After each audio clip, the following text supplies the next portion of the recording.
Ladies and gentlemen, welcome to the M5 Virtual Conference Award Ceremony of the Makridakis Open Forecasting Center. My name is Maria Michailidis. I'm a professor at the School of Business of the University of Nicosia and the director of the Makridakis Open Forecasting Center, housed in the Institute for the Future. It is a great honor for me to open the M5 Virtual Conference Award Ceremony 2020. I am sure you will enjoy the program with our esteemed speakers and our talented winners. The M5 forecasting competition ended on the 30th of June with an amazing number of around 100,000 submissions from more than 100 countries, making it one of the largest of its kind and the fourth most popular Kaggle competition ever. We are grateful to Kaggle, the world's largest data science community, for hosting the M5 competition on their platform and making it such a great success by attracting such a wide variety of participants, from the most formidable grandmasters to the extremely talented university students. The competition used real-life data generously provided by Walmart. It consisted of two complementary challenges: the M5 accuracy competition with close to 90,000 submissions, 7,092 participants, and 5,507 teams, and the M5 Uncertaintyi competition with 9,936 submissions, 1,137 participants on 892 teams. The first prize winner in the Forecasting Uncertaintyi competition is Yeong Jung-in, an undergraduate student at the University of Gwanghae in South Korea, who also won the first student prize, gaining a total of $30,000. Yeon used his own laptop computer with some of Kaggle's resources for a month and a half, and he came up with his own winning method based on a machine learning algorithm that was more accurate than those of the world's most experienced data scientists. The first prize winner of $25,000 in the Forecasting Uncertaintyi competition is a team by David Lander of Northway and Russ Wolfinger of SAS. Additionally, there are nine other prize winners sharing the $100,000 of the grand prizes that was generally provided by Google, Walmart, Kaggle, Uber, IFF, which is the International Institute of Forecasters, and our very own Makridakis Open Forecasting Center.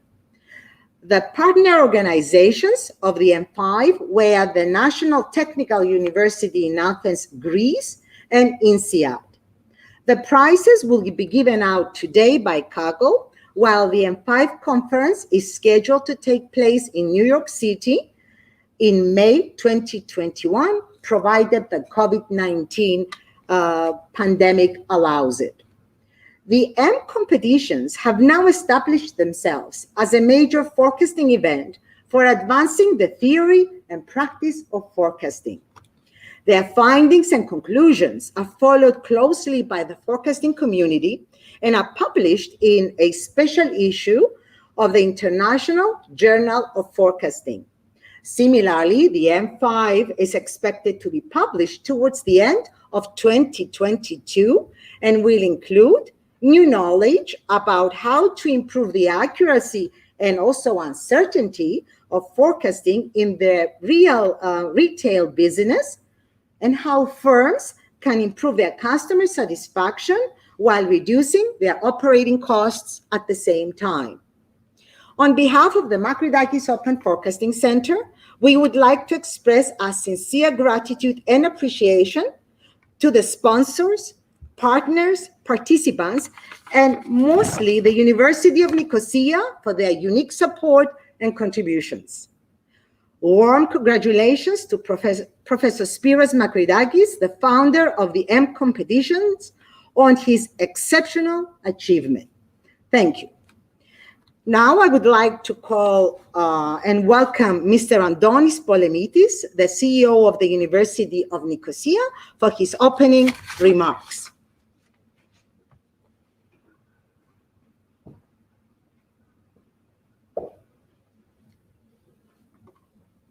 Thank you, Maria, and I will keep my remarks short so that you can quickly get to the keynote speakers. First of all, wherever our audience might be, I'd like to wish you good evening, good afternoon, good morning. I understand our audience is around the world today. 2 years ago, last December, we had the M4 award ceremony, and we had the pleasure of seeing everyone in person in New York. It is a strange time we're living in now that we have to do it virtually, but I hope that sometime next year, we will manage to see everyone in person again in New York. Hopefully it is as scheduled in May, but we very much look forward to seeing everyone in person. I'd just like to make 2 comments today. First, I want to reiterate our thanks to the partners and sponsors that helped make this possible. This was a very, very complex topic. This was not one person's work. We needed the help of multiple organizations and multiple teams to make this possible. So I'd like to thank our partners at the National Technical University of Athens and at INSEAD, who helped with the program organization. And I want to express our gratitude for our sponsors. Google was our main sponsor, but Walmart provided the data, Uber provided financial support, the International Institute of Forecasters also sponsored, and Kaggle was our platform sponsors. This could not have happened without their help, and we very much thank you for your support in this unique initiative. I think this is a topic that is not just timely, but honestly at the beginning of its importance. We have entered a world that produces more and more data. We have entered a world of large technological platforms that use data. Some of those platforms are retailers, like some of our sponsors. Some of them are service providers, like Uber. But more and more, you're going to see large digitally driven platforms organize different aspects of society. Given this, accurate forecasting, correct forecasting will help improve society in multiple ways. It will lead to more efficient use of resources. It will lead to more effective outcomes for companies, organizations, and individuals. And so it's important that we keep pushing the state of the art. This is not just an academic exercise. The algorithms that are discovered here will be used by companies in the coming years to make their actual operations more successful, more effective. They will have societal outcomes. I think that's the one important point. The second important point, though, that to me is the most exciting, is the community aspect of this. The M competitions were arguably the first open data forecasting competitions in the world, founded, of course, by our very own Spiros Makridakis. This year, we had over 8,000 teams participating in the competition, which meant we were able to access talent from around the world in a way that we could have never otherwise. There is no practical way, other than a competition of this type, to uncover the best thinking of everyone from South Korea to Europe to North America. And this, to me, is very gratifying, very pleasing. We can help access everyone's talent around the world to make the world a better place, to make forecasting more accurate, to give humanity greater control of its activities, which is what this is ultimately all about.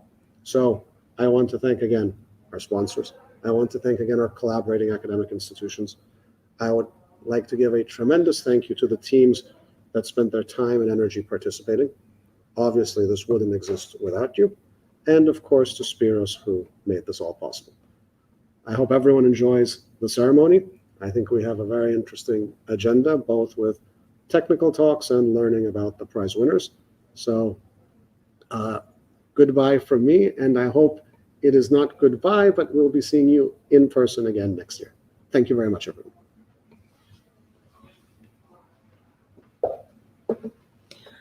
Thank you very much, Mr. Andonis Polemidis. Now I'm delighted to call on stage Professor Spiros Magridakis for his own welcome talk.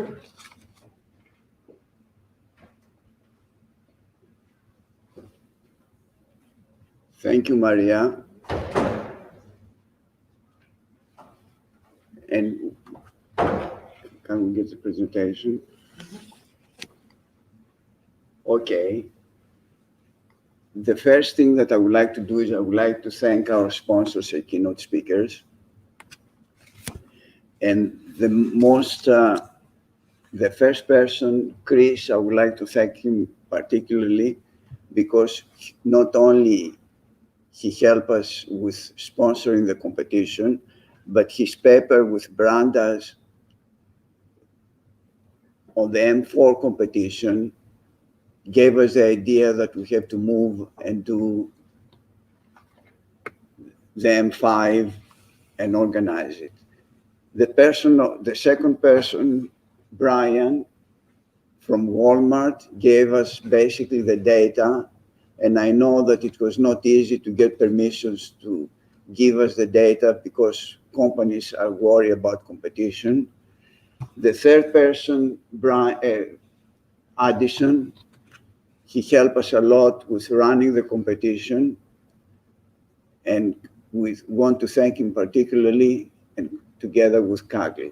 And the last person, and not the least, is Len Dasman, who is the editor of Foresight, and who is very fundamentally helping us and helping the field of forecasting by leading the UFO project of how we'll be able to increase the utilization of forecasting in companies. The next people I would like to thank is our academic partners, the National Technical University of Athens, in particular Vangelis Spiliotis, who has done most of the work for both the M4 and the M5 competition. My old university, INSEAD, and finally Nassim Taleb, who is joining us and who will provide the prizes for the Uncertaintyi winners, plus he will give some closing remarks about the competition.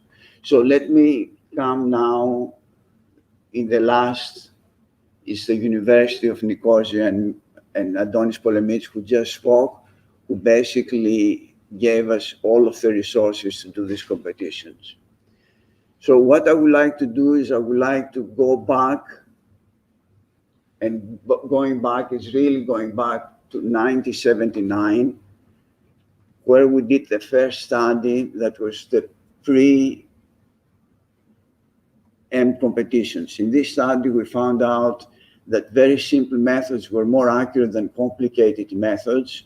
And we found out that if we combine more than one method, the results in terms of accuracy were more accurate.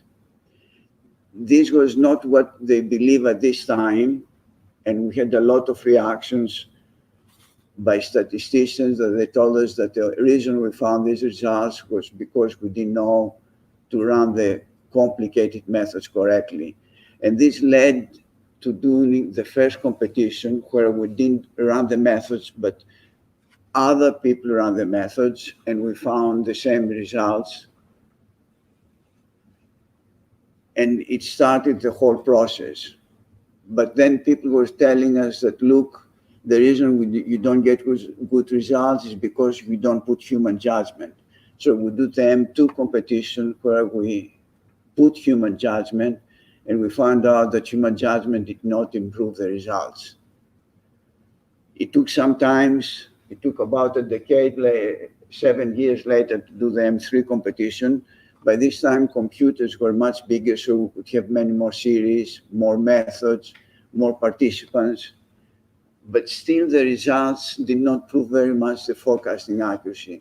And we had a very long winter from the beginning of 1979 to 2017 that basically we found only very marginal improvements in forecasting accuracy.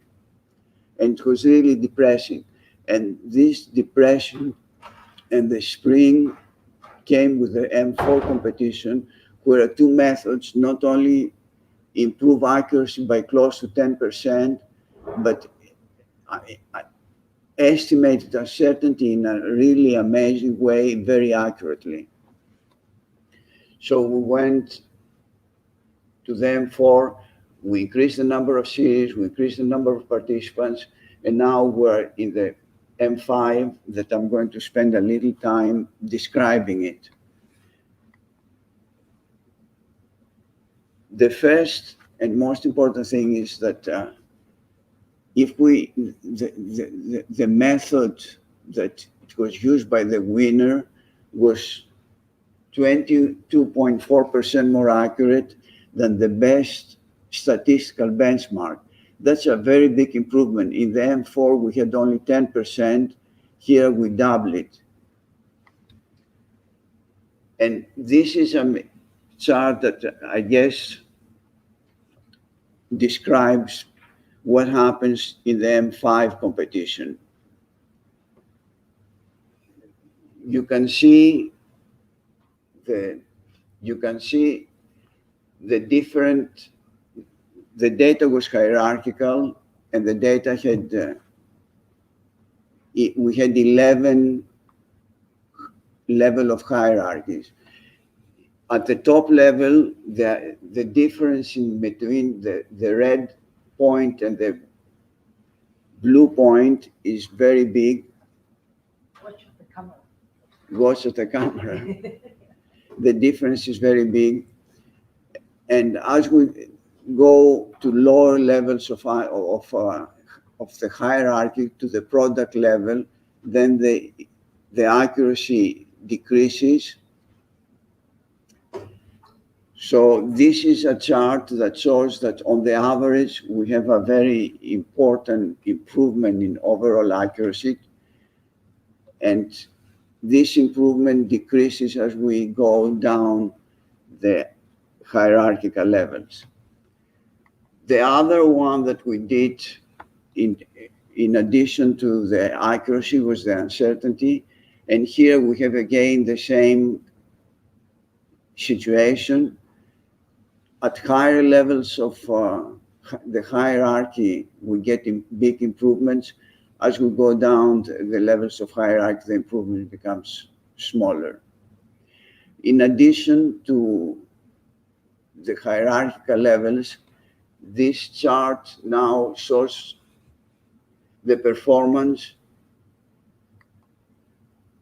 by confidence interval. In other words, if we go to the tails of the distribution where the accuracy is not very good, and if we move towards the middle of the distribution, the accuracy improves considerably.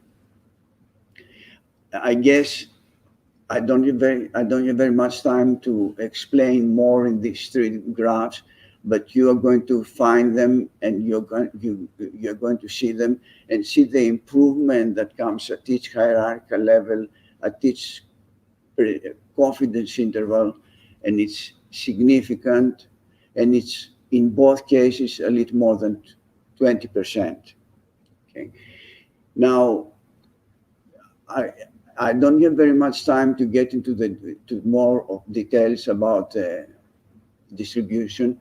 If you want, there is a big presentation that you can find to explain more, and there's also a paper that you can find in the site of MOFC where it will explain much more about what I said up to now.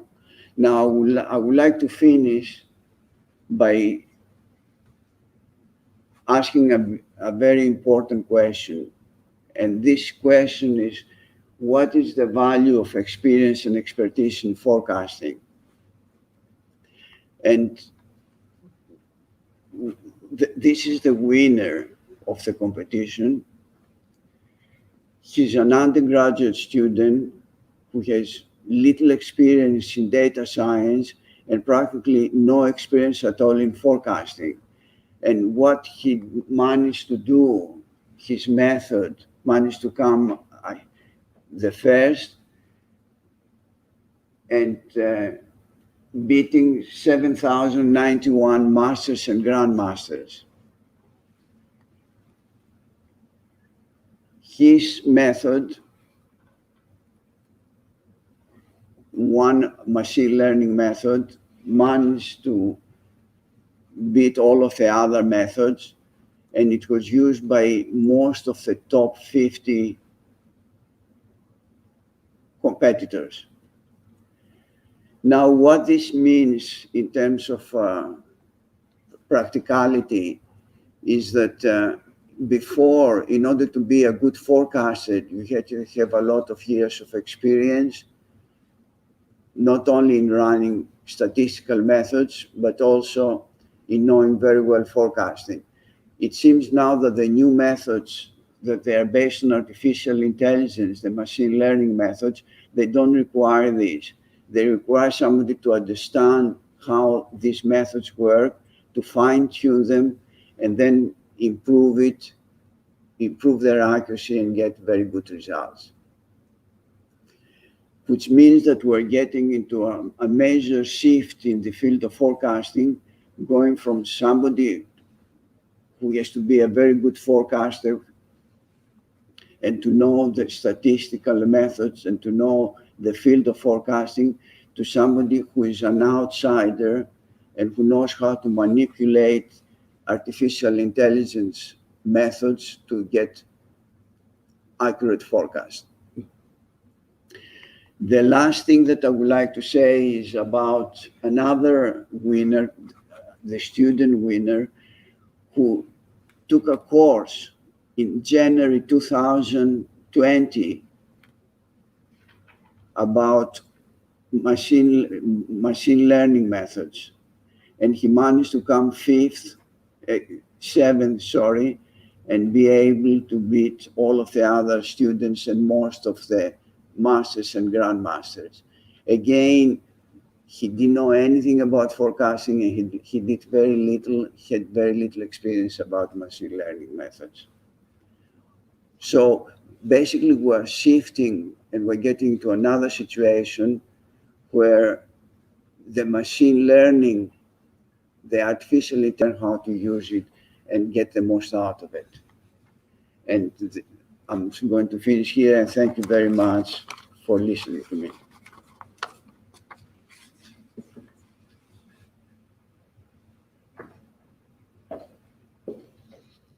Thank you very much, Spiros Mavridakis. And now we will start our keynote speeches. And our first keynote speech is from Google. I would like to call Mr. Chris Fry on the floor for his own keynote address.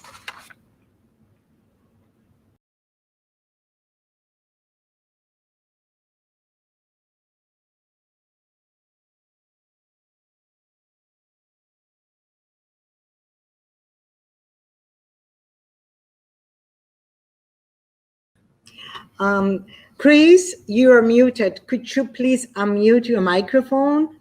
Thank you.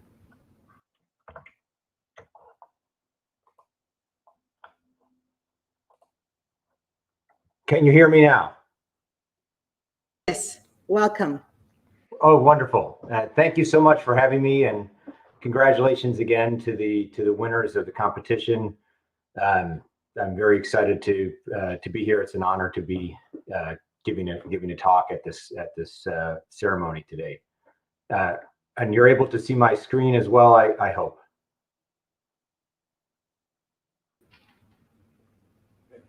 I'll take that as a yes. Yes, yes, Chris, thank you. Yes. Okay, wonderful. Thank you for that. I'd like to start out, and Spiros did a little bit of a history of walking back in time, and I wanted to do the same, and just share a little bit how I got involved with the M5 and how I got interested in it. We watched the results of the M4, and I was actually quite interested in how that unfolded and put a paper out into the IJF, International Journal of Forecasting, with a colleague of mine, and it was basically a critique of the M4. We listed a lot of areas where we said, hey, these are 5 themes that if you're going to run a competition again, we think that these are things that weren't considered in the M4 and should be considered in a future competition. And it was a constructive discussion, but I did kind of list out kind of quite pointedly these 5 areas, and we recommended. We looked at M4. We said this was, I think, 90% of the time series out of the 100,000 were all monthly, quarterly, or yearly data. They were, there was no intermittency. And because of that, the monthly and the yearly data, there was very little shorter time series where you really have multiple seasonality effects that are harder to deal with, or holiday effects, holidays that move around. They all had relatively long histories, and the time intervals were all regular, in that they were specifically daily or monthly or yearly. So we said, hey, here's some areas where we would like to see more diversity in a competition, and that would make, that would potentially bring out different results. Similarly, we said, hey, there should be hierarchies. You should look at the not just individual unrelated time series, this was the case in M4, but actually have hierarchical time series, because that's the way data works in the real world in a lot of places. There's product hierarchies, there's geographic hierarchies, there's customer segment hierarchies. We talked about having causal effects and covariate data as part of the information set that's used to generate the forecast. Things like categorical attributes, exogenous time series like weather, events, prices, competitor activity, hierarchical relationships, again, being part of that covariate set, and logical constraints, things like, my data can't be negative, for example. Prediction intervals, there was a prediction interval component to the M4, but it was focused on a single quantile, and we said, actually, it's, in a lot of cases, it's about looking at very extreme tails, P95 plus, and that should be a bigger, more important component of a competition if we were to do another one. And lastly, so I talked about time interval diversity, time series diversity, sparse time series, time series that are all constant, that are erratic, that have very high kind of volatility over many orders of magnitude, intermittent, cold start time series. These are things that we certainly see at Google as we look at all the various types of data that come in. I think something like 15% or more of the search queries that we get at Google in a day are never seen in the past. So they're brand new. We have no history on that, and so that's just an example. So those were the themes that we recommended and called out. And here's my scorecard for the M5. You got in my grade book, you get an A in terms of the organization and addressing these all of these areas and themes that we laid out. So there were a couple that I kind of X'd out there that didn't make it in, but I think it's actually it would be hard to get everything in. And I think overall it was a really nice structure in terms of the data that was used and the hierarchies and the challenge that it brought. So that's that's a little bit of how I saw it. I was very pleased to see the way that it was put together from that standpoint. Most of the data in M5 is daily. There's lots of zeros. There's seasonality down to the daily level that gives you those multiple seasonality effects. There's moving holidays. There's some series that are short history, some that are longer. It's very realistic. There's hierarchies across the product as well as the departments and categories, and all the way down to the state level for 3 states that are included in 10 stores. Covariates, there's the prices, the event data, there's the SNAP, which is the Supplemental Nutrition Assistance Program here in the US that was included as data in the data set. So that I would say, again, great job. And you even scored your prediction intervals all the way out to the 99th percentile. So that's where I came out in terms of my quick assessment. And just to give an example of why I think this is relevant, it's certainly relevant to us. These are some of the examples at Google where we face these types of challenges, and I know Walmart does. That's why they shared their data. We deal with minute to yearly data, irregular time series. Of course we have time series even more fine-grained than that, but that's the typical time intervals that we're dealing with. We have jumpy data, we have intermittent data, we have multiple seasonalities, and we have multiple seasonalities that vary across the globe, right? So I'm looking at seasonal patterns across the globe, and it's night in one area and day in another area. It actually, it makes it quite interesting in terms of, what is a high time, what is a low time, and it actually, rolls around the planet every 24 hours. Short histories, cold starts, launches, irregular intervals. We have time series. We have a billion events a day in some of our time series, and they don't all come in evenly spaced out, of course. Hierarchies, we have lots of hierarchies with various depths. Things like product hierarchies, geographic hierarchies, multiple ways of segmenting data. So again, I thought, I raised the recommendations to the M5 because they're relevant to us, and I think that they happen quite well.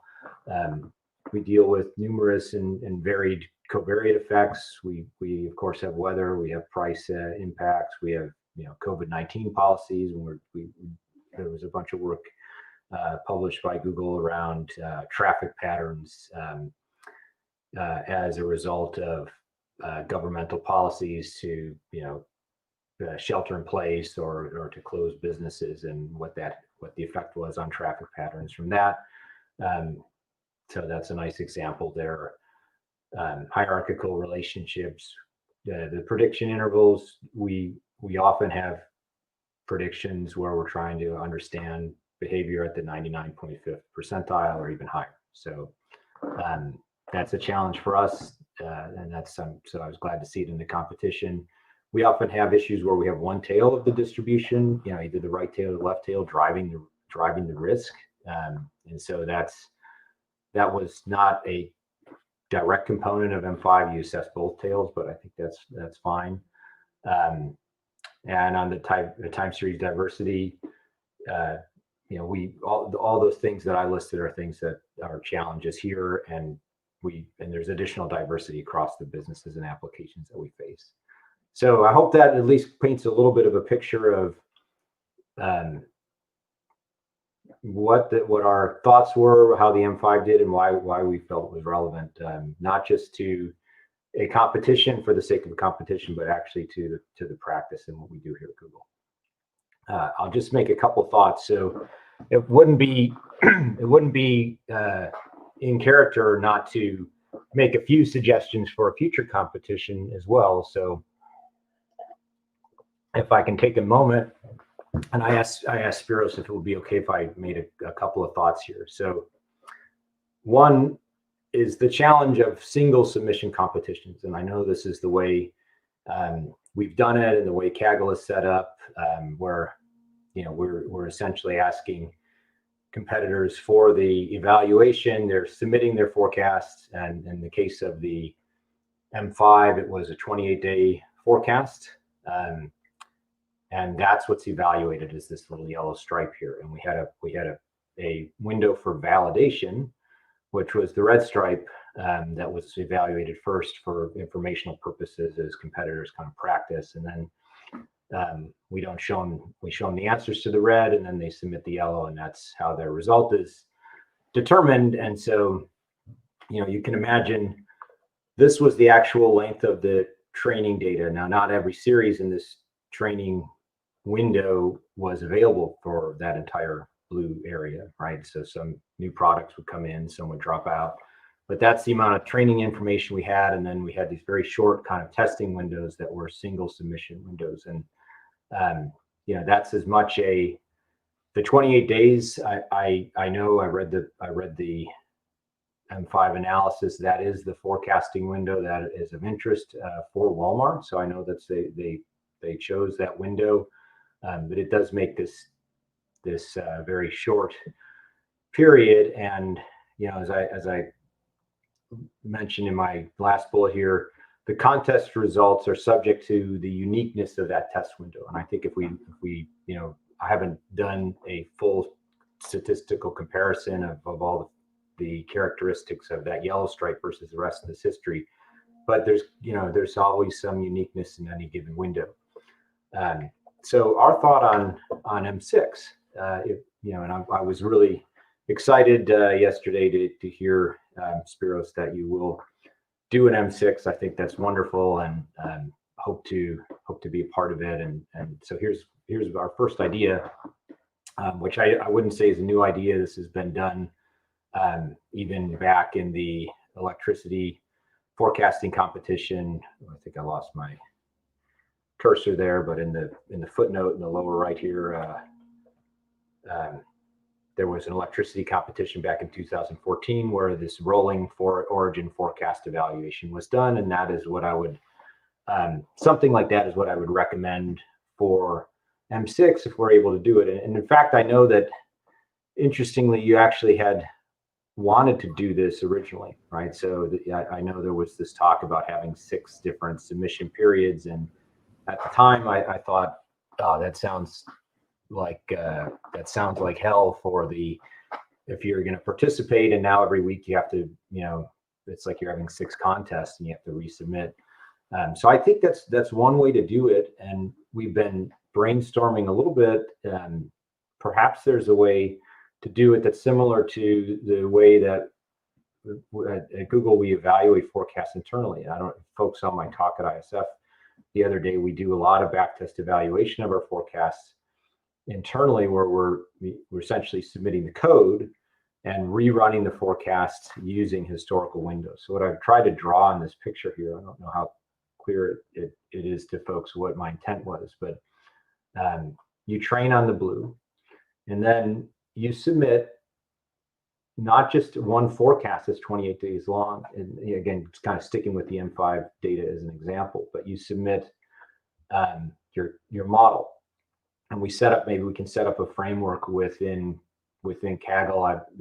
I don't have the perfect answer to how to implement this yet, but either we do it through multiple submissions or you submit your model, and then we don't show you this red data, but we actually run your model for 28 days. Then we retrain your model on that 28 days of actuals and run it again, each of these little stripes. And so I think I was able to fit in 364 days. So you get a full year here. I was able to fit, I think, 13 28-day windows in there. And the beauty of that is that not only do you get a larger sample period for your evaluation, both for the red and for the yellow, but now you got a year-long window. So you have less of these kind of anomalous time periods, and you make sure you cover all the holidays. So there might be different, I think if I remember the dates on the M5, it included like Labor Day as the holiday that was in that evaluation window, whereas it doesn't include 4th of July or Christmas or other. This was U.S. data, so U.S. holidays I'm listing off here, of course. If I run over a year, I get that full gamut. So I think that could be actually interesting and provide a little bit more stability in the measurement as well. So that's our first thought. And I heard Slavik kind of hint at something similar yesterday as well in one of his comments. So that's one thought.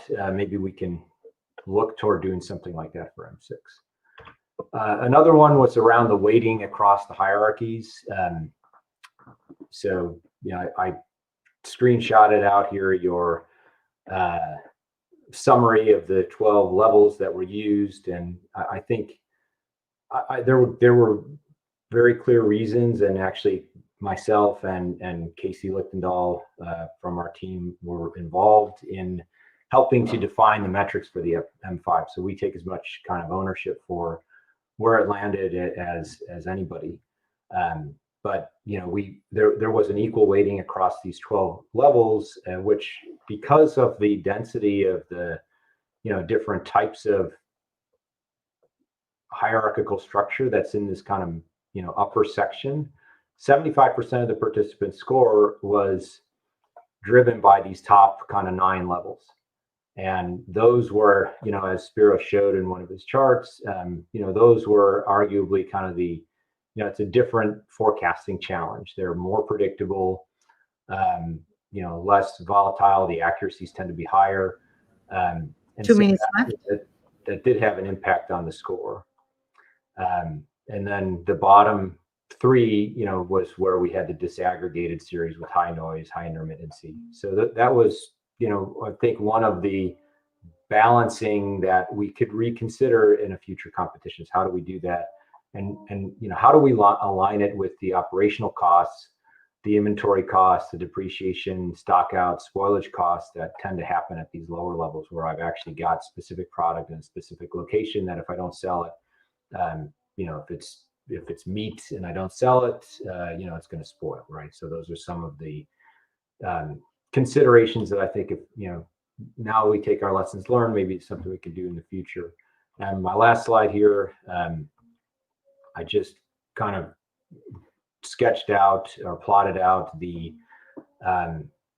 impact combining those 12 levels and the equal weighting across the 12 levels with the price weighting effect. And what happens when both of those are combined is that you end up with the 42 or 46,000, 43,000, I think, time series.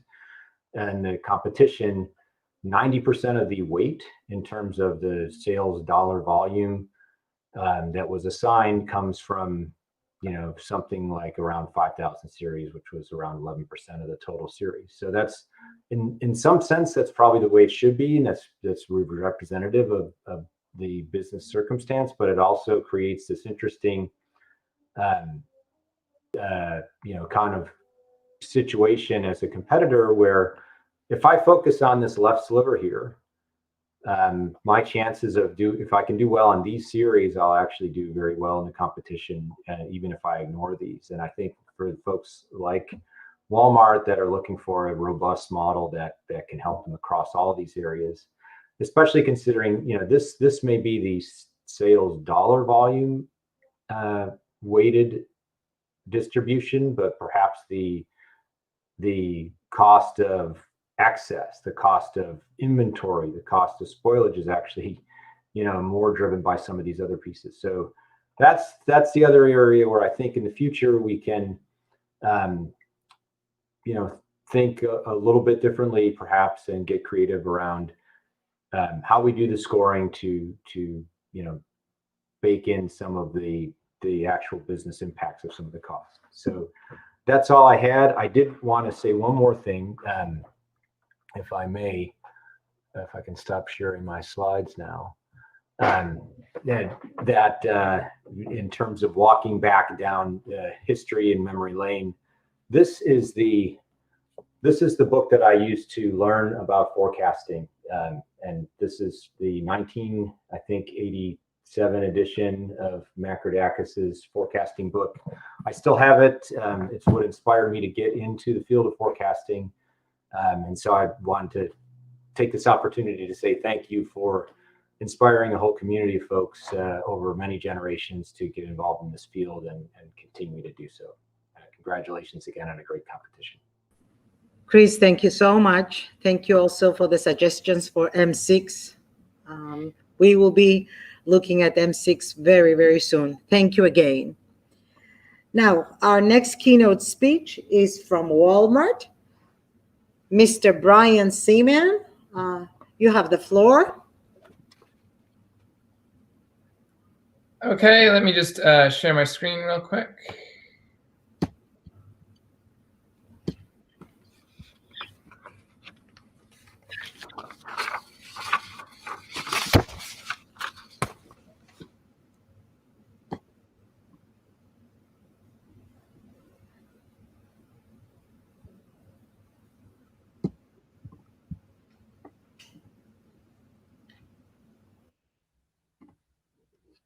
Okay. I definitely want to thank everyone. I think this has been an amazing competition, and I'm definitely honored to participate and be a part of this. So I'm just going to chat a little bit about the Walmart perspective of the competition and the data behind it and how we got involved. But before I do, first, a huge congratulations to all of the winners. All of the participants, everyone who set this up. So this was a great collaboration between many different companies in industry, a lot of different folks in academia, and it's a huge effort to put these kinds of things together. And so I think everyone did an amazing job on this. From say Chris's suggestions on changes in how the M5 can be different to the M4, how Spiros has taken that and helped build this out, working with Kaggle, their amazing job on hosting this competition, which had over 100 times more participants than the prior competition, which is just completely amazing. I think there's also a lot of just the students that are involved in this as well, how well they've done in this, winning these competitions, and really showing how you can just take some of these things that you learn and apply it into these new cool projects. So I think that was some huge wins. I think another thing for me that was really great to see was how all the participants weren't just competing against each other, but how they're sharing their ideas, their analysis, the techniques involved, new data sources. So I think these have all been really great features for this competition that has been new. Kaggle has definitely been able to empower everyone to do this. But I remember when it first started, I was on Kaggle and just looking at some of the discussions, and you could see the in-depth analysis that people were doing and sharing what they're learning. So that way everyone can do better and everyone can learn from it. So I think that's definitely one of the things that I really appreciate about what Spiros has done with these competitions. It's not just about winning, but it's how do we learn, and how do we take this forward? How do we take forecasting as a whole forward?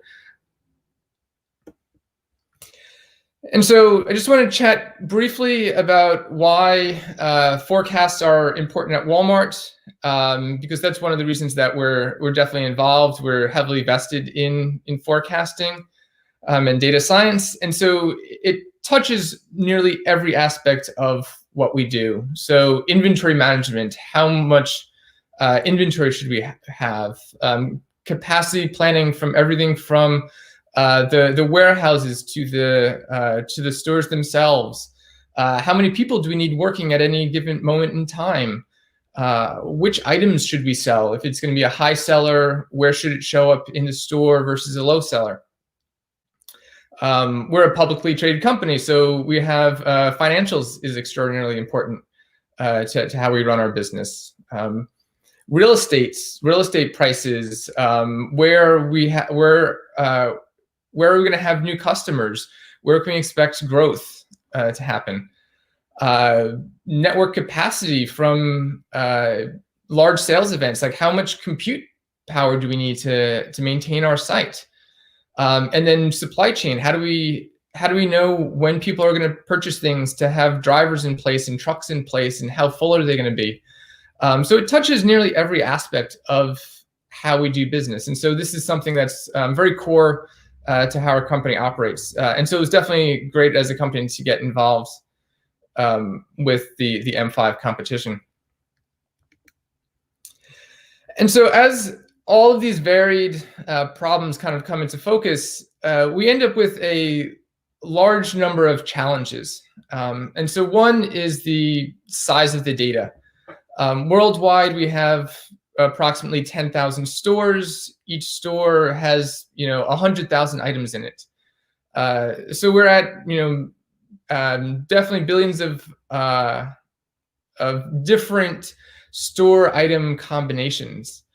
And so we have 2 million associates, which is huge. And if we dedicated every person to just forecasting, each one could be responsible for 10,000 forecasts or more. And so it becomes more and more difficult for this to actually operate. And everything has to be automated. It has to be scalable. It has to be accurate. And so we spend a lot of time on how do we deal with the scale. Another is there's a very varied set of time series that we're trying to forecast, from top sellers that have long, consistent histories to the long tail. What it might be an accessory to a top product, but it might only sell every once in a while. But we still have to have accurate forecasts for that. There are items that are very steady throughout the year, whereas there's other things that are much more seasonal, like fashion items or jackets and coats. And that brings us to the next, is that there's an evolving life cycle of these products. And so even those coats that I mentioned that are seasonal, this season's coat is going to be different than last season's coat. It may be related, it might be a similar style, but it is a new item that we're trying to sell. And so there's always this continuing change that we need to incorporate in our forecasts. That also ties into geographies. We have new stores that open that we have to kickstart, and the cold start problem that Chris was mentioning comes into play here. And so these are a bunch of the different forecasting challenges that we face. And so we then kind of look at what are some of these opportunities, what are these benefits that we have when we're forecasting.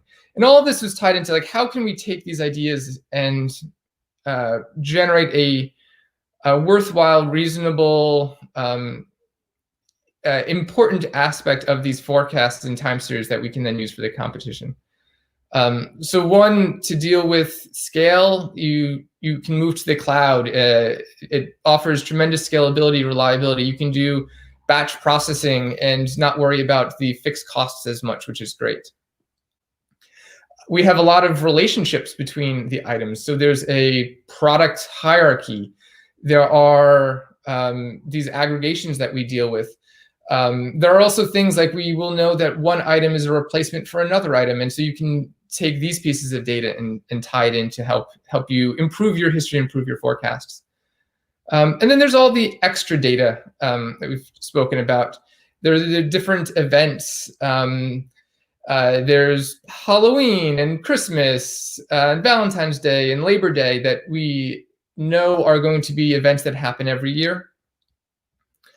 And then we also have those extra pieces of data like pricing, price history, and weather and the SNAP data.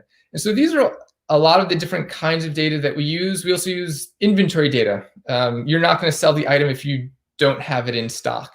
And so we can pull all of these things in when we're improving our forecasts. And that's why things like different machine learning models have historically been quite beneficial. And that brings us to the M5 competition data itself. And so we wanted to address both the challenges and opportunities in a way that everyone should be able to participate and engage. If we try to forecast 100 billion time series, that's not going to be practical in a competition setting. So we tried to pick a large set of time series, but not too large that it becomes cumbersome and it becomes cost prohibitive to participate. We also wanted to make sure that we had a combination of consistent sellers and also items with shorter histories and intermittent demand. We were going back and forth chatting with Spiros about how many items should we have that have a full history versus how many have these intermittent demand, and what should be the that proper trade-off to help give a flavor for the kind of work that we're doing, but also make it not like you're just trying to forecast noise. After that, we also looked at these short histories, discontinued items, new items. And we tried to avoid the pure cold start where there's no history of the item, because generally then you need some way of relating that item to other items that do have history. And again, to kind of make sure that the scope was manageable, we removed the cold start from here. Then we tried to add on these extra data and extra relationships that the prior competitions haven't had, that do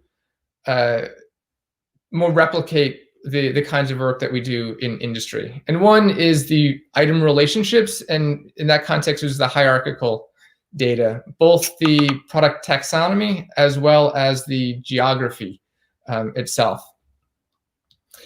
From there, we started to talk about the internal explanatory variables. And so by internal, I mean these are ones that Walmart has internally that we really know about and are the drivers for. And so things like price are a big aspect to sales. The events as well is something that everyone has seen has a decent impact. For us, we knew that the nutritional aid program was a big driver, and so that's one of those items that we shared as well. Like I mentioned, one of the ones that we went back and forth on was inventory. And anyone who is in the supply chain inventory space knows that there is a lot of extra uncertainty about any inventory data. And that seemed to almost cause more uncertainty in the forecasting without knowing what everything in that data actually means. And so that was one of the items that we decided not to work with in the competition. Okay, one more minute. Yeah, sounds great. And then I think the last thing was we really liked how with how Kaggle is set up, where you can like share these extra explanatory variables, things like weather, inflation. I saw people sharing natural disaster data, and so everyone can incorporate that in. And so it wasn't restricted to just the information that we were providing. And so that was one of the really nice things that I saw. And so just a final note, just thank everyone for participating, both from those who were in the competition as well as everyone who set it up as well. I think this was a phenomenal job, and I'm definitely really excited on how it went. Thank you. Thank you, Brian. Thank you very much. Now, I would like to call on stage Mr. Addison Howard from Kaggle for his own keynote address. Hello, everyone. Hello. I'm going to share my screen here as you come alongside me. Excellent. I believe we're up and running. Once again, thank you, everybody, for, I can go through the full list of folks who we can thank as well. I think many of those have already been thanked previously, but I want to make sure we have some time to go through our material. But particularly just want to thank Spiros and the rest of the team for bringing this great opportunity to Kaggle. I think, as many of you have seen previously, with the great success that this competition had, it was not only beneficial to the broader forecasting community, but also to the world's community of data scientists. And we're so thankful that he and the rest of the team brought this to Kaggle. Thank you to Chris for bringing this to us. Thank you to Brian for the data set. And we're excited to see where this continues to go forward from here, and how we continue to see this competition bring the success and bring further information and knowledge share in the forecasting community. Many of you may already be familiar with Kaggle, but I want to spend just a few minutes introducing you to exactly what Kaggle is and how it was used in this competition, as many of you may be unfamiliar with what the crowdsourcing element of Kaggle and how this all came to be. Let me briefly, there we go, briefly give a thanks to my colleague Walter Reed, who was data scientist on this competition and helped prepare the data set to make this competition run smoothly. So Kaggle is the world's largest machine learning community. As many of you have already heard, we have over 5 million members. We're primarily known for our machine learning competitions, having over 400 of them. We have also become a place for sharing of open data sets. We have our own online notebooks, our own learning platforms. About 10 years ago, when Kaggle was first created with the competition, we realized pretty quickly that the world is looking for opportunities to understand machine learning, artificial intelligence, and data science. But the academic space behind it hadn't exactly caught up yet. There hadn't been as much of a formalized machine learning practice, and competitions as a format became a really effective way of communicating, of providing opportunities for people to learn and practice their data science skills. So as Brian and Chris had mentioned before, even Spiros as well, the Kaggle competitions are not just everyone trying to compete for some money at the end. Obviously, that's a great benefit. But the vast majority of participants come to Kaggle to learn, to share their insights, and to communicate different things that they found about the data set of the competition, unique findings. And if you go to the competition pages after this conference, you will see that a number of participants, even those outside of winning the money, have shared their findings, shared their solutions, created write-ups, and we'll see people for years to come using this data set and this competition for their own theses and their own research papers. In addition to some of the forecasting problems, Kaggle can solve a variety of problems in sales and marketing, finance, insurance, manufacturing.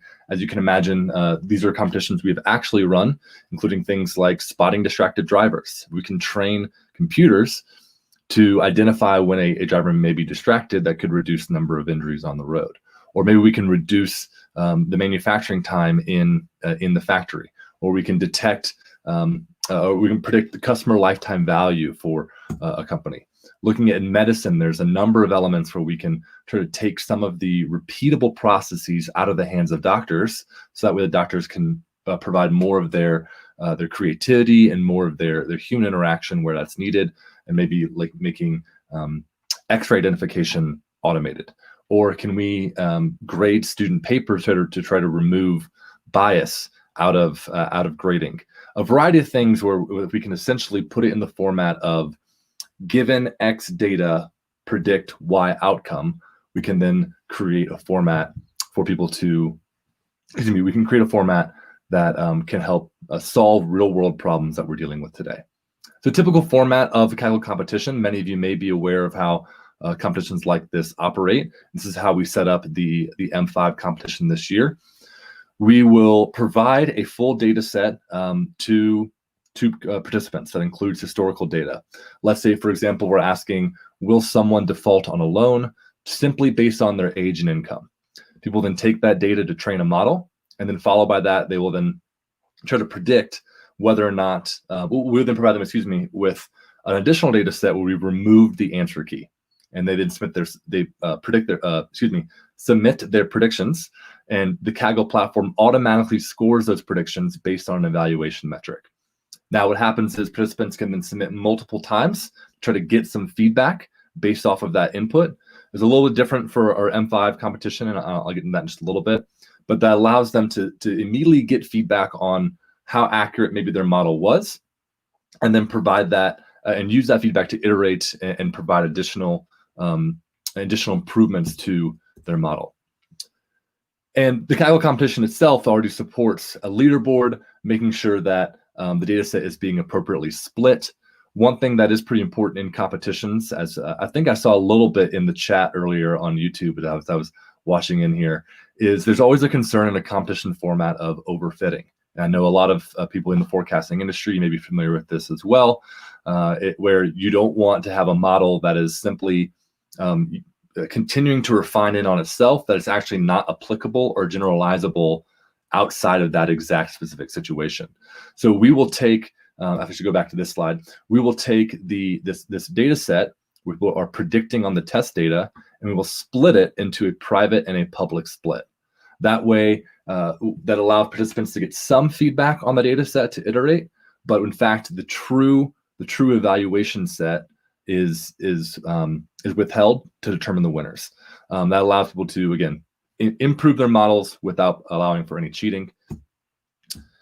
Let me give you a brief example of how this works and how sort of the competitive environment can bring some examples here. And I think Spiros mentioned this quite earlier of how where do we bring in the balance of expertise versus industry-specific knowledge. We held a competition on mapping dark matter, and a PhD student, Martin O'Leary, immediately brought down the error for this model to a revolutionary level.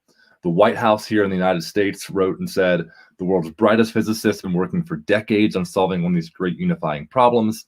But in less than a week, Martin O'Leary, a PhD student in glaciology, outperformed the state-of-the-art algorithms. Well, what that resulted in were other teams then saying, oh, I'm able to understand where Martin here was able to reduce to increase rather the accuracy. And then you continue to see the leaderboard improve over time, and different teams will then leapfrog each other, creating even better and more improved models until eventually we reach a plateau who ends up winning the competition. So Kaggle competition is great because it very quickly identifies maybe where is the current top of the line or state of the art in the industry, as well as allowing people to iterate and sort of using the incentive of the competition to say, oh, well, somebody else was able to get a better score, so there's something else out there in the data set that I may be able to leverage to improve my own models and improve my own forecasting.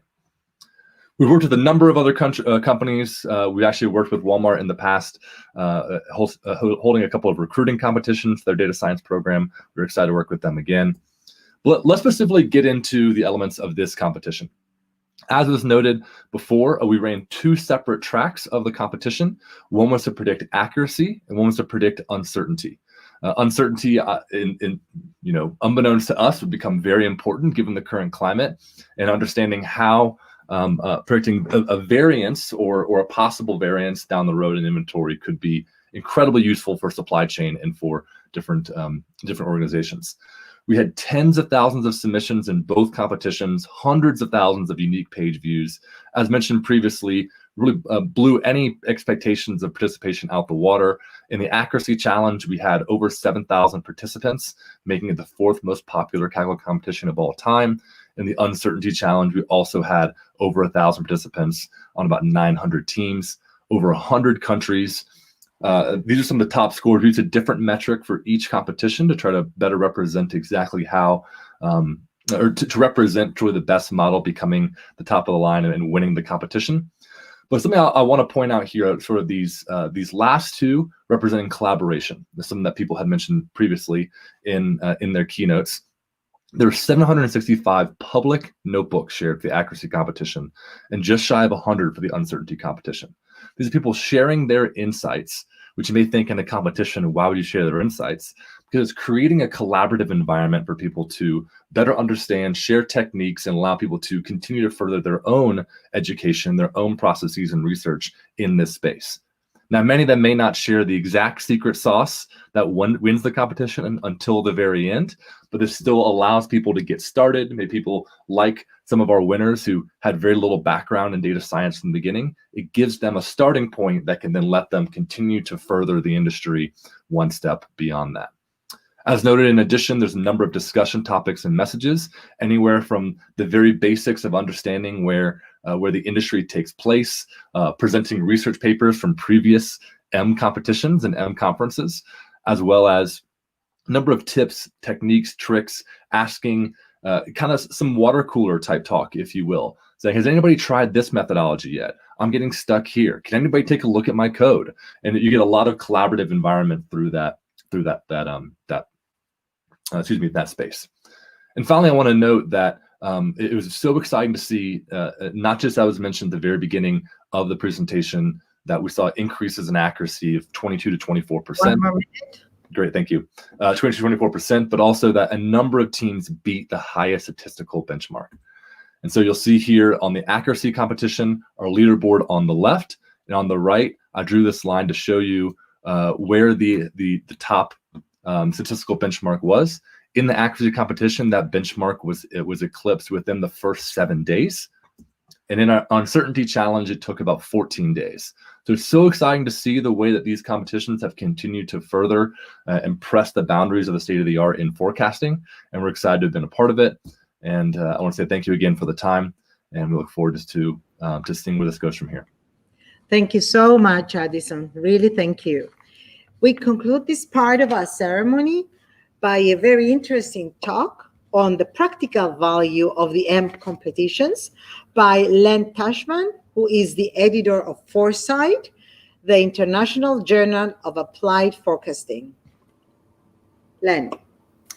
Hi, everyone. Let me, so a few comments about, and very preliminary comments about the practical takeaways from the design of the M5 competition, as well as a first peek at the results. Foresight, it was mentioned, is the practitioner journal of the International Institute of Forecasters, has been since 2005.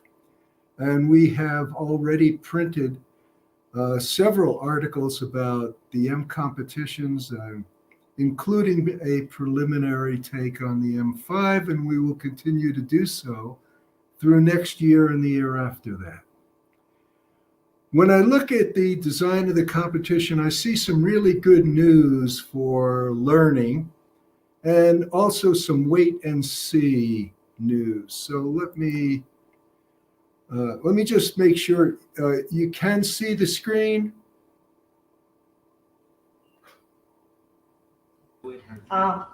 Yes, thank you. We can see. Thank Okay. you. Yes, you're okay. All right.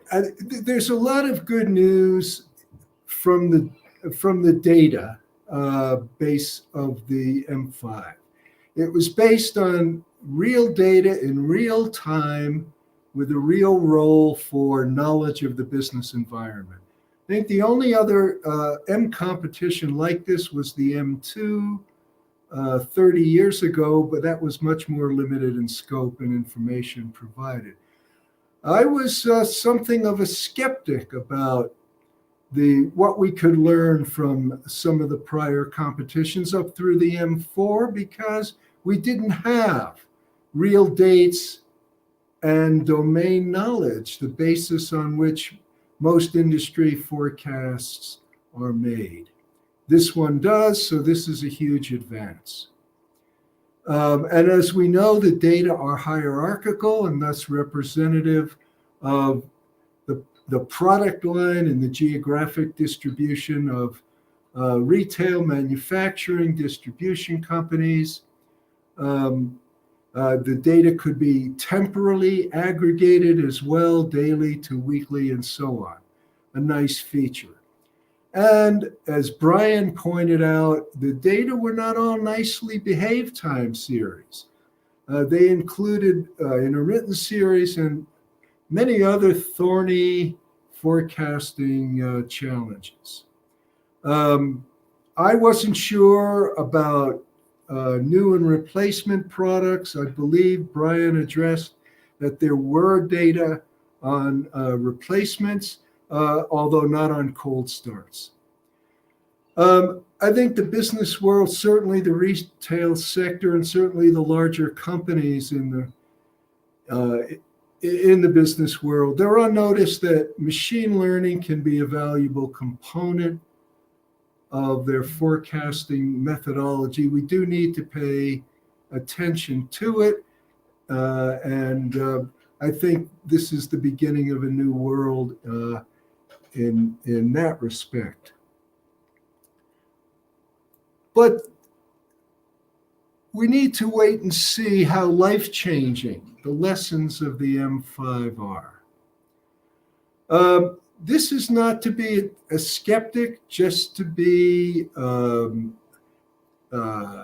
conservative in just how much the results of this competition will move us toward a better forecasting practice. First, we know machine learning methods are quite complex. currently may lack the transparency we need to receive widespread understanding and acceptance in some companies. When we have Google, we have Walmart and other companies with exceptional forecasting talent, this is less of a problem. But as we move toward the other world of smaller, less complex, less talent involved, acceptance could be an obstacle and will take time. Software. Commercial software now will need to accommodate the new methods and approaches for machine learning. We know that software updates are more usually a response to client requests rather than methodological advances. In other words, their software improvement is demand, not supply driven. And so complexity of the methodology, the cost of implementing the methods could limit diffusion and take time. Okay. The M competitions looked at forecast accuracy and assessment of uncertainty. But these are but intermediate key performance indicators for many companies. The bottom line, or closer to the bottom line, are the assessments of how these methods will improve operational performance, inventory cost control, service levels, as well as financial metrics. Accuracy, we know, doesn't directly translate into changes in these KPIs, and so this has to be explored. Will the competitions influence many firms that do not now utilize any sort of systematic forecasting procedure? Spiros and I and other colleagues are involved in a project which we call the UFO Project for Usage of Forecasting in Organizations. The project was designed to learn about the characteristics of organizations not making use of systematic forecasting procedures and how they may be motivated to start forecasting systematically. The current issue of Foresight, the fall 2020 article, has a special feature on the UFO project, and you can read about how it was started and how we hope it will develop. We're now in the process of a survey to hundreds and thousands of companies, asking them about their experience in forecasting, whether they use it, and if they don't, what would motivate them to do so. Okay, one final observation. The successes of the ML methods and the ML hybrids in the M5 and M4, they will challenge many current forecasters to work in closer harmony with data science teams.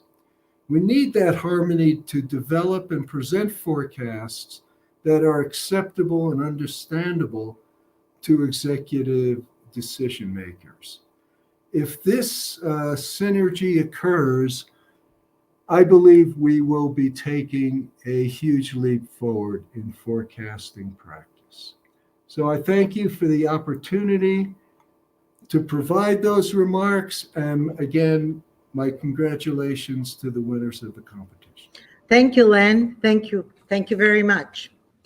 Now we will have a 2-minute break, and then we will proceed with the awards. I would like the winners to get ready, and also Mr. Addison Howard from CACL to get ready for the presentation of the Forecasting Accuracy Awards. Thank you. 2-minute break.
Thank you. Now we would like to ask Mr. Addison Howard from Kaggle to present the Forecasting Accuracy Awards. All right. Well, thank you very much. Once again, congratulations to all of our winners. Now, let me see here. Should we start from the bottom up? Should we go fifth to first? Oh, we have them all on the screen. There we go. Well, we'll just go ahead and start from the bottom as it is. And let me, in advance, please apologize if I mispronounced any names. Oftentimes, we simply know you on the Kaggle side by your Kaggle username. So please forgive me and correct me. In fifth place, with a score of 0.53604, is Alan Lahoud. In fourth place, the score of 53583. Oh, sorry. Let me pause there. Alan, congratulations. Do you have anything you wanted to say? Sorry. Anything that you wanted to say in your? Just want to thank everyone. And just to say it's an honor to be here with you and meet you all. And also thank the University of Nicosia with Professor Spiros, Kaggle, Walmart, that together provided this awesome competition. I would also like to thank all the other competitors that made the competition be awesome with the discussions and make us learn a lot with this competition. I think that's pretty much all. Thank you. Excellent. Thank you, Alan. Alan is a competitions expert on Kaggle out of Brazil. You'll see here a pretty wide global impact from the community here. In fourth place, hailing from Japan in Tokyo, and currently the 132nd best Kaggler on the platform, Masanori Miyahara. Masanori, you there? Hello. Hello, I'm Masanori Miyahara from Japan. So I'm very honored to be here today. Participating in this competition was a wonderful experience for me. I learned a lot and I really enjoyed it. I would appreciate the Kaggle community and the competition organizers giving this great opportunity. Thank you. Thank you, and great work once again. Let's see, in third place here, we had a team of two, I believe from Korea, Junho Jeon and Sijeon Seong. Again, my apologies for mispronouncing that. I don't know if you have one or both of you here, but I'll turn the floor to you to discuss your time. I believe this was your one of you is a contributor and one of you was a novice with your first Kaggle competition.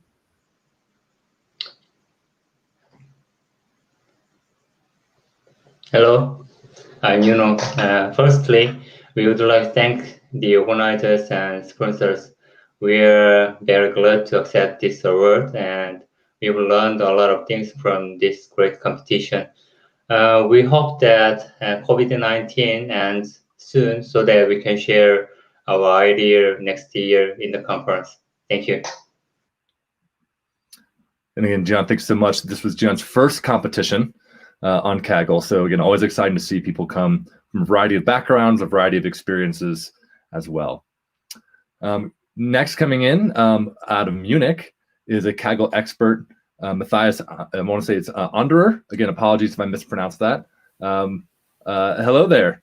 Congratulations on your second place finish. Hello, thank you.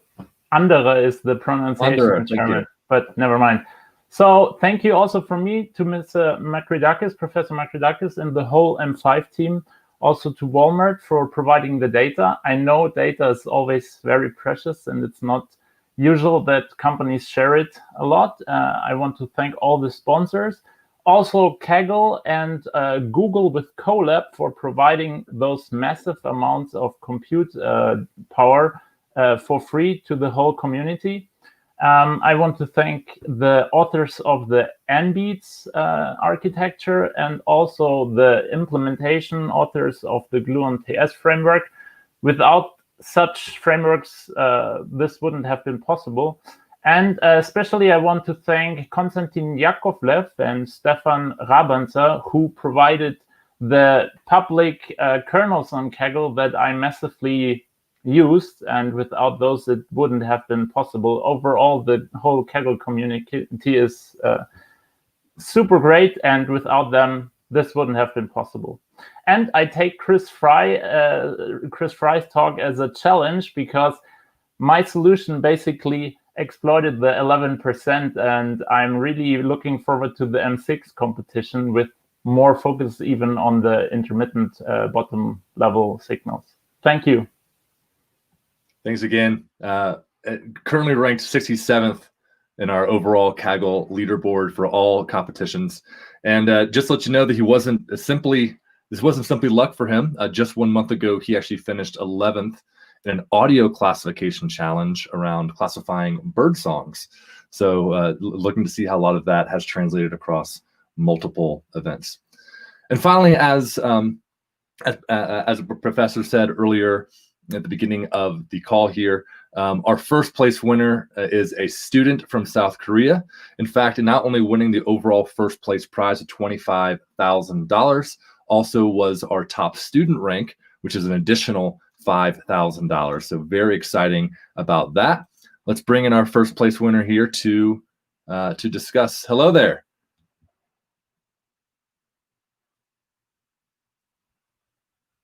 Oh, I think you might be on mute. Sorry. Hello, everyone.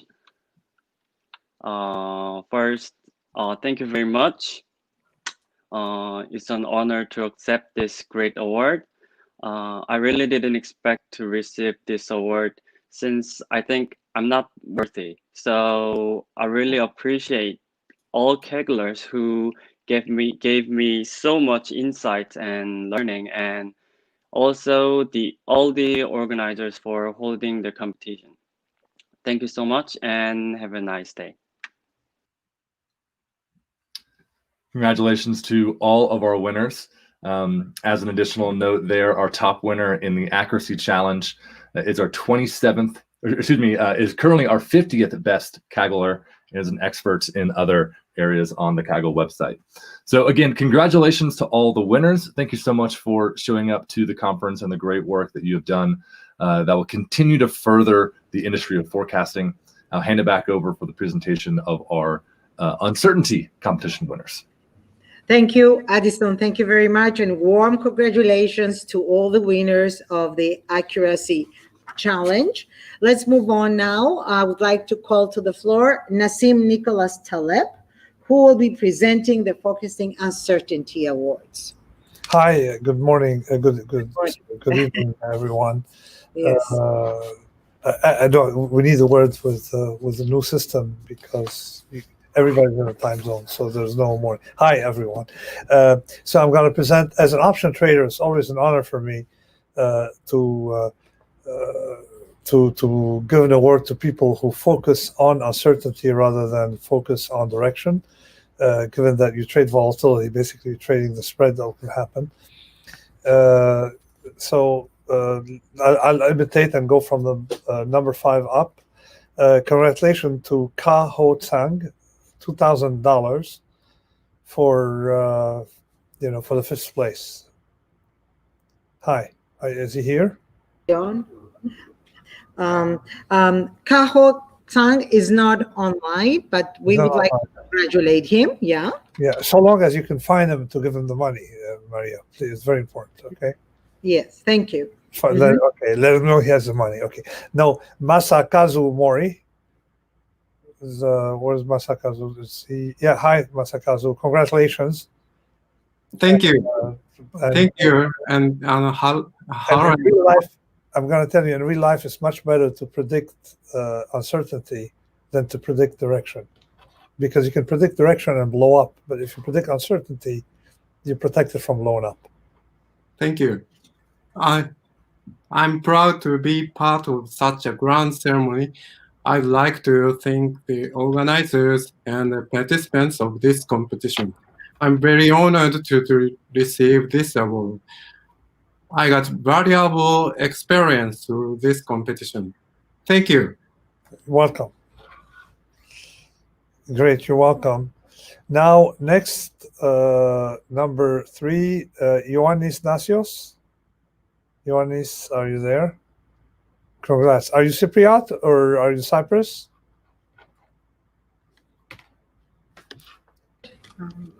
Ioannis disappeared. Hey, Ioannis, most probably he's muted, huh?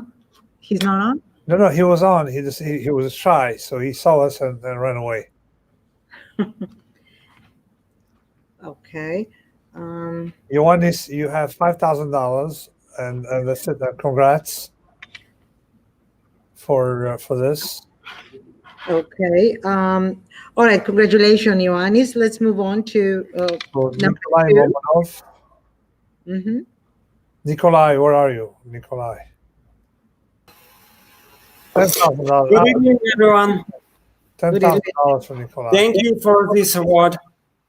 Firstly, allow me to thank M5 competition organizers for such a fantastic event. I'm really honored to be among the winners. And it's fair to say that this high result is not only mine, it's based on a solid background created in our company. At Goods Forecast, we develop and implement software for complex integrated planning projects, where accurate demand forecasting is a crucial part. Forecasting uncertainty is also extremely important, as risk estimation is the basis for effective inventory management, production optimization, and other business tasks. The approach we used in this competition was a combination of modern machine learning techniques and other proprietary algorithms for estimate probability distribution. We especially happy to confirm our expertise on an international level. And for us, it means that the approach we use is correct and aligned with the mission of our company, application of mathematics for real-life cases. Great. Thank you very for much. your attention. Great. Thank you very much and congratulations again, and congrats on what you're doing. So Russ and David Lander, Russ Wolfinger, are you guys there?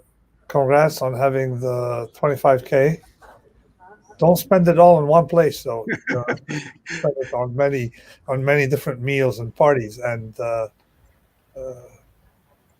that place. Okay.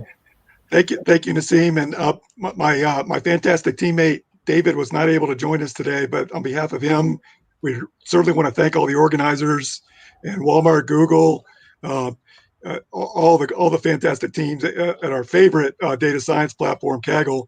I just wanted to make the quick point that this is a case where David and I actually met earlier in the year as a part of COVID forecasting challenges that Kaggle put on. And the final week of that, we used the same exact performance metric, pinball loss. So we were able to get a kind of a running start on the M5 uncertainty competition with our same code bank. And it kind of gave us a nice little edge to get going. And so we're really fortunate and happy to be here. And thanks so much to everybody. Congratulations to all the winners. Great, thanks. So next, Maria, what's on the? Nassim, stay tuned, please. We have Ioannis Nasios with us right now. Okay. And also number 3 and also number 5, Ka Hot Sang. So let's give the floor to Ioannis. Congrats on what you're doing. So Russ and David Lander, Russ Wolfinger. You guys there? I'm not speaking. Congrats on having the 25K. Don't spend it all in one place, though. On many different meals. Okay, let's go to Ka Hot Sang. Yes. Hello, everyone. Hello. Yes, hello. Thanks a lot. I'm Kaho from Hong Kong, and thanks a lot for the host of the competition who provides us with an excellent platform for us to exercise the machine learning skills using the real-world dataset. And also special thanks to Kaggle, who provides such a collaborative environment for us to quickly learn from each other. And because it is also my first time to get the data science award from such a remarkable competition, and that is an excellent journey for me to have such an experience, and thanks a lot. Thank you. Is Ioannis Nasios with us? Okay. Is he on? Yes. Yes, hi, Ioannis. Hi. Nassim Taleb, Nicholas Taleb is here to basically acknowledge Great. Congratulations for your prize, Ioannis. And Thank tell you. us a few words about. Well, I would like to thank the organizers and especially Professor Spiros Makridakis for putting up such an interesting competition. I would also like to thank my teammate for the accuracy track, Kostas Voglis, and my colleague Iraklis Tsatsoulis for their support during the competition. It would be an omission not to mention the CEO of Nodal Point Systems, Thanasis Stathopoulos, for stimulating the interest in the competition in the first place. Winning such a prestigious competition can be the beginning of a new research and business field for me personally and my company. Thank you. Thank you. Thank you, Nassim. Yes. So, what's on the menu? We have more prizes, or we can close? We will ask you to come back in just a few minutes for the closing remarks, but I would like to warmly congratulate the winners of the Forecasting Uncertainty competition. And I would like now to ask Len Tashman on behalf of IIF, the International Institute of Forecasters, to present the student awards for the forecasting accuracy and the uncertainty. Len? Hi again, everyone. Hello. So the IIF, the International Institute of Forecasters, has been around for 40 years now, serving as the world's major clearinghouse for forecasting research and know-how. Through our research journals and our practitioner journals and our conferences. I'm happy to say that our student membership has shown a very dramatic surge in the last few years with hundreds of new members, and this bodes very well for the next couple of generations of forecasters. So we know the forecasting accuracy competition was won by Jean Juin and the uncertainty competition by Mr. Hiroaki. We know that each receives monetary rewards, but also we will be giving these two students complimentary memberships in the International Institute of Forecasters. And perhaps most important to them is that winning these competitions is an immeasurable boost to their careers. Mr.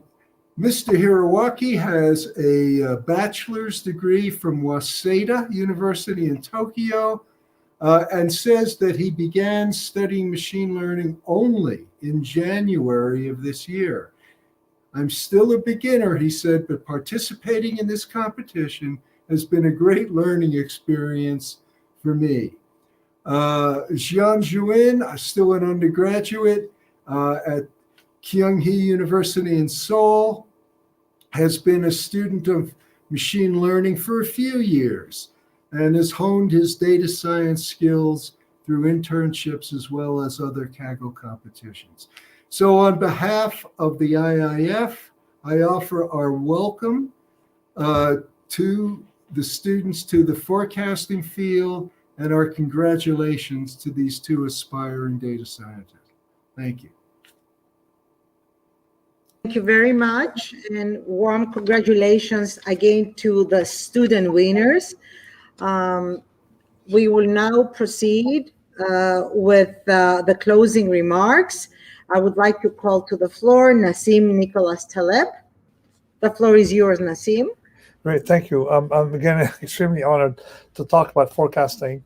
And again, I tell you, my national origin is option trader. So option trader, you realize that the point is not to forecast the variable, but some parts of the distribution. So getting a better hang on volatility is vastly more rewarding than getting a hang on the random variable, guessing where it is, guessing the range or the volatility or the nature of variation.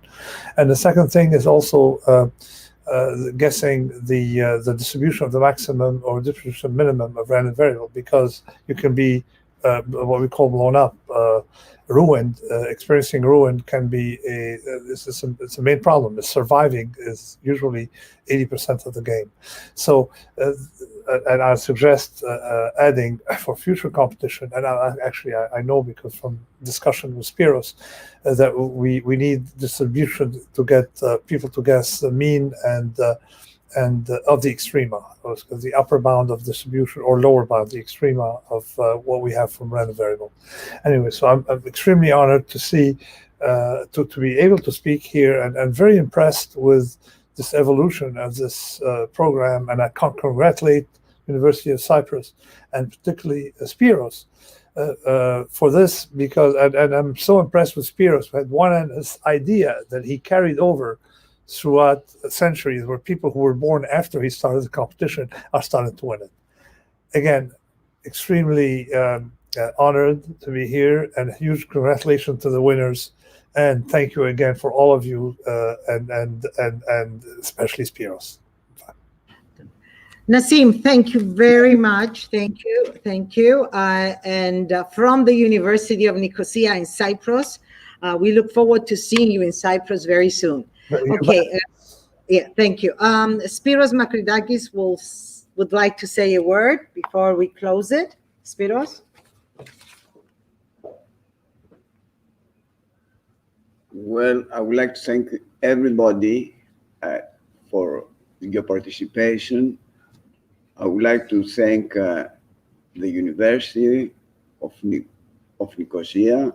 I would like to thank Antonis Polemitis, and I would like to thank our keynote speakers and our sponsors and our academic partners, the National Technical University of Athens, INSEAD, and of course I would like to thank our good friend and supporter, Nassim, for all of the help he is providing us. Good night, and thank you very much, or good morning to some, and thank you very, very much for your participation and help. Good night, goodbye. Thank you, Spiros. So this brings our M5 Virtual Conference Award ceremony to an end. Let's all meet in New York City on the 10th and 11th of May, 2021 for the M5 conference, where you will be able to listen to the dynamic formulas and everything else that was conducted to complete this beautiful competition, the M5 competition. Warm congratulations to all, and thank you. Good night.